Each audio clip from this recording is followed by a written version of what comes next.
morning. I'm Ed James, and this is Black Almanac. Florida Governor Rick Scott is a proponent of charter schools, as was a former governor, Jeb Bush.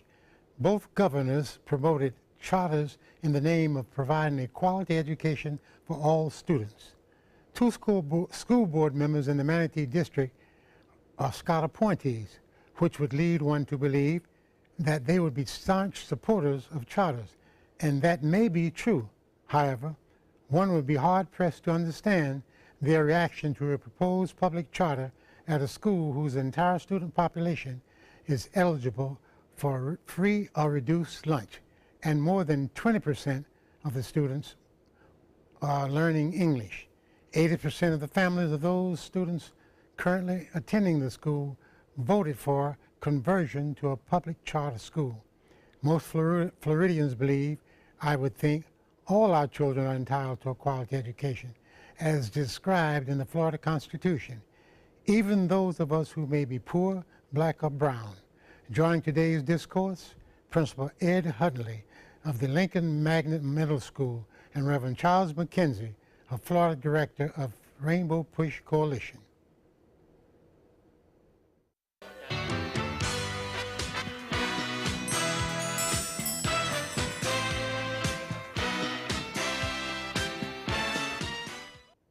Well, gentlemen, I'm so glad that you all stopped by. I had to try to find out what's going on in Manatee County, and that has some people confused, sounds like to me. So, Lincoln Middle School, Lincoln Academy, what's happening? Well, I'm excited, Dr. James, to report that Lincoln Middle School, or Lincoln Memorial Middle School, which has a rich tradition going back to the late 60s when it was converted over, is now ready for a new change. Mm-hmm. And we will be shifting from Lincoln Middle School to Lincoln Memorial Academy and operating as a charter school so that we can have the autonomy to provide some new and innovative approaches to being successful with the population we serve. Now, some folk may wonder, they know charter is one thing, but you all proposing a public charter, is that correct? Absolutely. There are many different charters, and oftentimes people confuse them, and it's hard to form an opinion about it unless you know which type you're dealing with. There are those charters that are completely run by private owners. There are publicly run charters, but they may be run by a management organization that oversees what happens. And then, there are public charters, or in this case, a conversion public charter, which is when a public school converts over to a charter school. But it is still a public school, and the students and their performance still count towards the overall district grade. So a public charter seems to be a little more restrictive than the other charters, because you all have to, when you become the new school term, will have to abide by all the rules and regulations of the normal district. Yes, to a certain extent, conversion charters are more aligned in most cases to the public schools. You still have autonomy.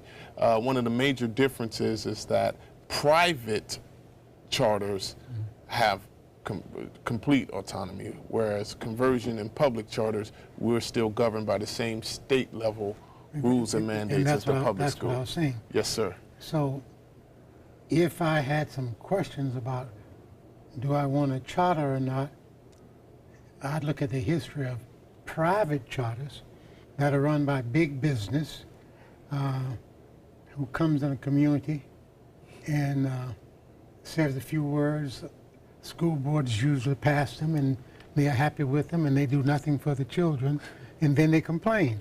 Now, I understand that you all, when you start thinking this way, went to the community that you serve. Absolutely. And We did go to the community, and I want to say that I work for this man. I work for Mr. Hundley, and I have found him to be among the most creative, caring, and capable individuals I've ever worked for. His heart and soul is educating our children and giving them an opportunity to be exposed to things so that their horizons are broader than they might get in a more conventional setting. What is probably the prime motivating force for him is to make sure that our children have a quality education and that they get a chance to go into some areas and venture out in some ways that they might not get if the community didn't have a greater say-so, and if the teachers didn't work or go that extra mile, so to speak, to provide for the children the kind of education that would make their lives better and give them a better chance of success than what happens in a conventional setting. And I finally want to say this, that Ed Hundley is not new at this.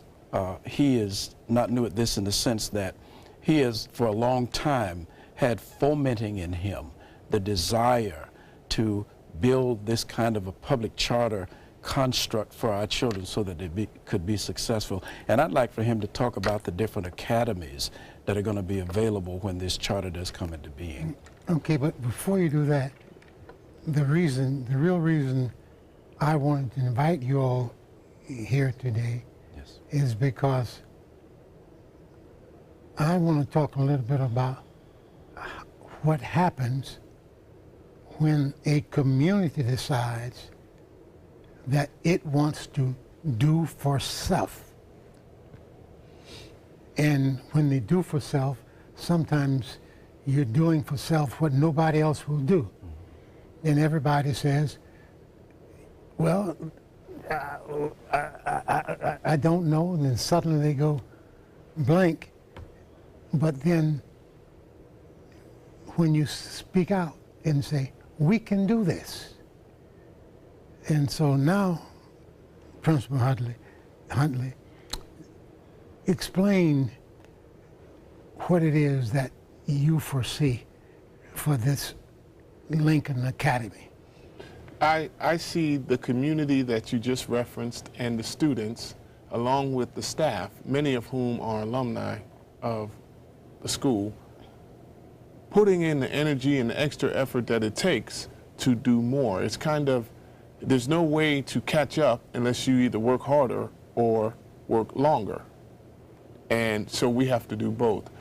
When you reference a community saying they'll take care of their own, we can not look forward, but look back. If we look at the heydays of a Booker High School, or we look at the heydays of Lincoln Memorial High School, what you had was, this was the school that you had to go to.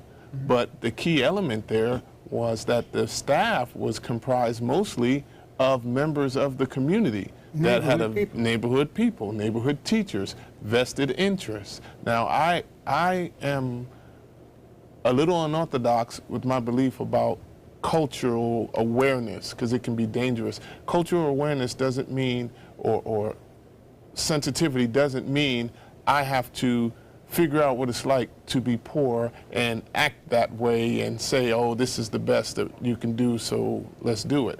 No, it's being aware of the elements that have you where you are, identifying those things that can move you to where you want to be, and then implementing them. That's the competence, being sensitive but proactive about making a change for the kids' situation. And that embodies what is about to happen with Lincoln Memorial Academy. We will give them the opportunity to go where they want to go. I understand that there was a vote for members who were, families who were already at the school. Absolutely. If they wanted to convert to the new concept. Yes. Or stay as they were. And I also understand that 80% of the families said, we want to do this. We want to be a part of this groundbreaking school for our children. Now, it's important to let our viewers know that after all of that, it didn't just happen. Yes. What did you have to do? Because the school board had to ultimately make the decision, I understand. Yes, it's a very comprehensive process. You just referenced the voting. From start to finish, it begins with a single soul deciding we should look into this process. Once that's decided, we had a parent and an employee who's also a parent initiate the investigation into the process. Let's look into it. Once you start that, you have to have a series of informational sessions for the community and the staff, because the staff also has to vote.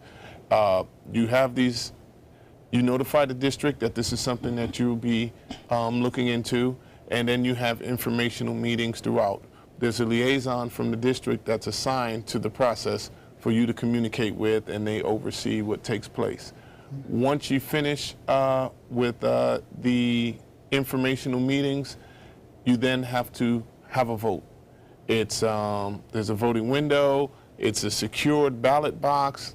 We had it under camera. It's a very comprehensive process. The statute requires 50% or more of the parents to support it and 50% or more of the teachers to support it. Ironically, as the principal, I didn't even get a vote. Teachers only. Teachers vote, parents vote. We had an overwhelming vote, both from parents and teachers. 80 is understating it. It was closer to 90 than 80 for the parents, and the teachers was somewhere 31 yes, 1 no, and 2 were so excited about their vote they invalidated it by writing something on the ballot instead of just putting it in. So there was only 1 actual no for the teacher vote. That's the beginning. So you were directed by Florida statute. Absolutely.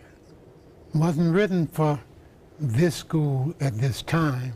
No. These were statutes that are on the book. They are absolutely in existence. There are now somewhere in the mid-20s the number of conversion charters in the state of Florida, and there was just recently a conversion charter prior to Lincoln. It was Rowlett Elementary School converted about 2.5 years ago. Mm-hmm. So once you're done with the voting, that's when the work begins.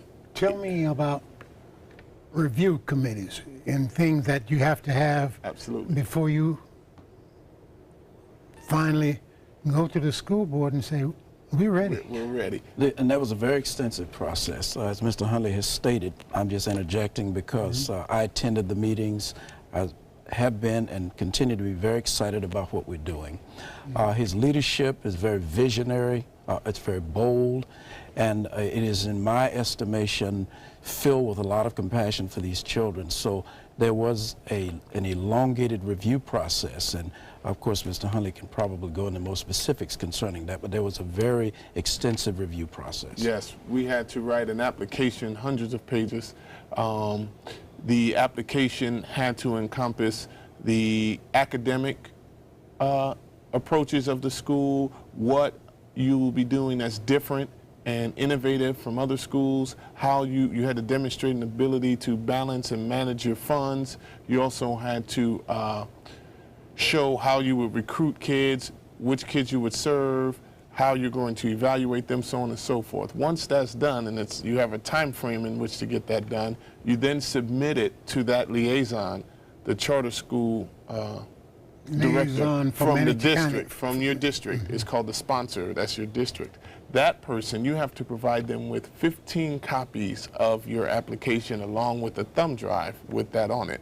They take it, and in this case, give it to a panel of 15 people, all specialists in their area, finance, curriculum, you name it, special needs students education.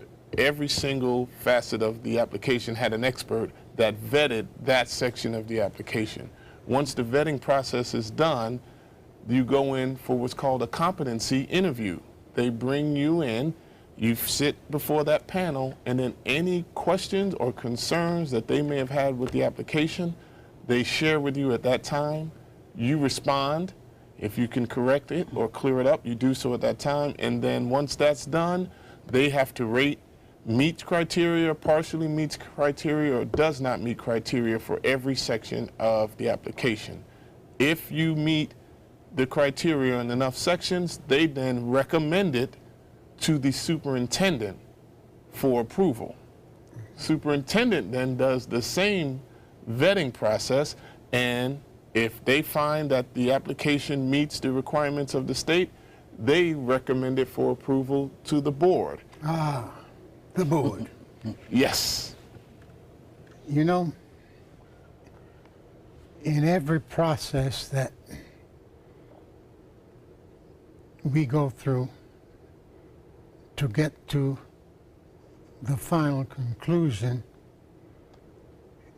we end up with a board or a body or somebody who knows more than everybody before them. And let's be frank,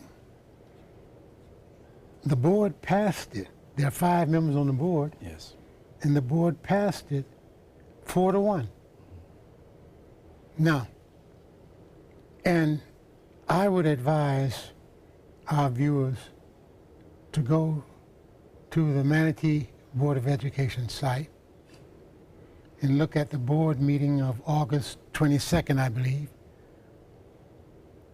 and watch what happens. If you think Mr. Trump does things strange, you will find that one board member who did not vote for it saying stuff like, since you've passed it, game on. What game on? You're talking about the education of children. But now, you can say, I said that, and it's fake news. Or you can go look and see it for yourself. Mm-hmm. And we continue, whether we are, especially when we begin to do things by us, for us, to run into opposition. But thank God that the board remained 4-1. Now, it was passed, and so that's why you can say that Lincoln Middle School will be Lincoln Academy starting at the beginning of the next school year. Now, community, you need to be the watchdogs, not just the community of Lincoln Middle, but the community of Manatee County and all other people who are concerned. Because the board member, Mr. Hope, interesting last sounding name, Hope, doesn't seem to have much hope for Lincoln Academy. He has vowed to make it extra hard for them. He said some way they bamboozled, my words, bamboozled, whatever that means, the board. But we didn't have that kind of thing when Rowlett Middle School was transformed. But Rowlett serves a different population than the proposed Lincoln Academy was. And I'm sure Rowlett is doing a wonderful job. Absolutely. And everybody should have an opportunity to do the best that they can for all our children. Mm-hmm. Now, when a board member is so dissatisfied, it's interesting. Mr. Hope was an appointee to the school board by Governor Scott. Governor Scott is a person, as was Governor Jeb Bush not so long ago, who really believed in charter schools and reaching beyond the norm to make things better. But I'm preaching here now. Let me stop. Let me just interject real quickly, and then I'll defer to Mr. Hundley, who is the real expert concerning this. We all know that throughout our community and throughout this country for many, many, many years, there's been what sociologists call this tendency toward paternalism from the majority culture. And because these school children, their parents, the staff, and the administration are outside what we might consider the traditional mode of those who would seek to build a public charter, somehow this board member and people like him feel that they have to take on this paternal role of guiding and pushing things in the right direction. Mr. Hundley is very capable. The staff is very competent. The parents knew what they were doing. This community wants to take control and have more of a vested interest in the development of these children. And so we're running against that old paternalistic kind of tendency that we always run against in our society when it comes to people from certain communities. Which reminds me of going back in the early days of desegregation of schools in the South in general. And the white community largely started leaving the public schools, forming what we would call charter schools. Back then, those of us who knew better called them segregationist academies, because that's what they were. And then big business began to say, here's a new way to make money. Yes. And then they wanted to come in and start doing charter schools, and they took over. But the devil was in the details. It's important to understand that we are all in this mix together, whatever it is that we are doing when we talk about for the good and welfare of the children. How many years have you been in public education, Mr. Hundley? I am hitting my 25th year. How long have you been a principal in Manatee County? I'm hitting my 15th year as principal in Manatee County.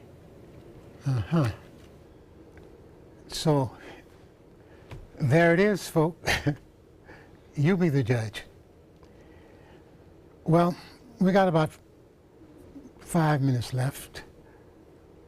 What do you all want to say? Because this program is your opportunity to speak to our viewing audience. I'm going to defer my time to him because he's so very good at this that I'd like for them to hear from him. I want to make sure I thank Mr. McKenzie ahead of time for his wonderful accolades. But with regards to what we want to get out, our goal is to provide a tailored experience. It's not just the academics. Our students come with deficiencies in many cases that are no fault of their own. And we can either let those manifest themselves into issues that they face as adults, or we can address them. And I applaud and recognize the public school system. I've been a public school employee for my entire career. However, when I was charged with helping the Lincoln community, I go to work on helping the community, and it became very obvious that we needed to do something very different in order to make post-secondary education or successful careers viable, realistic opportunities for these kids. And that's what we're using this charter opportunity to do. I encourage anyone to come out to the school, find out what we're doing. We have what we're using is called the CALM framework. We developed a framework that focuses on college and career exposure, arts and athletics, leadership development, and municipal responsibility. We are making sure we educate the whole child. In fact, the full name of the school is Lincoln Memorial Academy Total Life Prep. It's not just college prep, it's not just career prep, it's total life prep. So we teach social skills, we teach leadership development, we teach problem solving, we extended the school day so that we can get these extra components in and still make sure we provide them with the academic rigor that they need to be successful in high school and beyond. And the parents accepted the idea of extending the school day? Overwhelmingly. We currently, just to show an example of making the adjustments to satisfy the needs of our population, typical middle schools in Manatee County start at 9:20 a.m. Students may be allowed on campus at 9:05. Lincoln has a large number of parents that are migrant workers. We have a large number of parents that have to start jobs early in the morning. So instead of our kids wandering or being home unattended, we modified some people's day in order to open our doors as early as 7:30 in the morning and give them structured and beneficial things to do every single day. We made that choice for our school because we needed to do that. And I understand that all of the students at your school receive free or reduced lunch. 100%. And somewhere around 20% of them are not English speakers. Correct. And they go home to parents that are non-English speakers. But you're working with all of that, and you believe that you can do this, not sit them off in a corner and forget them, Yes. but involve them. Yes. And I say that because I've seen that many times in many schools. And then when they drop out of something, then, oh, just another one dropped out. Well, as we close, I want to say I appreciate the two of you coming and sharing. And I want to ask our audience, you monitor this school. It's important because, like some people are afraid of, this may be the first of many. And that can only happen if you're there. Have a great day. The Newtown Farmers Market presents Big Mama's Collard Greens Festival, Cajun, Creole, Southern, and Caribbean-style foods, October 21st, 2017, 12 noon to 6 p.m., Robert L. Taylor Community Complex, 1845 John River Street, Sarasota, Florida. Alpha Kappa Alpha Sorority Incorporated presents a community health fair, where Robert L. Taylor Community Complex, 1845 34th Street, Sarasota, Florida, from 10 a.m. to 2 p.m., featuring health screenings, vision, dental, glucose, blood pressure, HIV flu shots. Must be 18 years of age and bring an insurance card for your flu shot, breast self-exam, fitness, and nutrition. Free food, music, and raffles.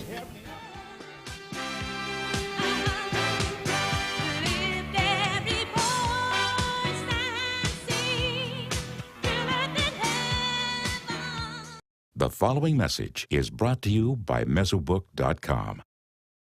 People who have been diagnosed with mesothelioma have many questions. How did I get this disease? What are my treatment options? How will this affect my loved ones? You need answers, which is why we offer a free book written by medical professionals who have treated mesothelioma. Call toll-free at 1-800-777-1366 or go to mesobook.com. It's been about a month, and I can honestly say I've seen the change in me. I went from being a depressed girl who didn't want help to this happy, caring girl who loves helping other people. I just really hope that people that went through what I went through get the help that they need, because their story is important and they are loved. Thank you so much for everything.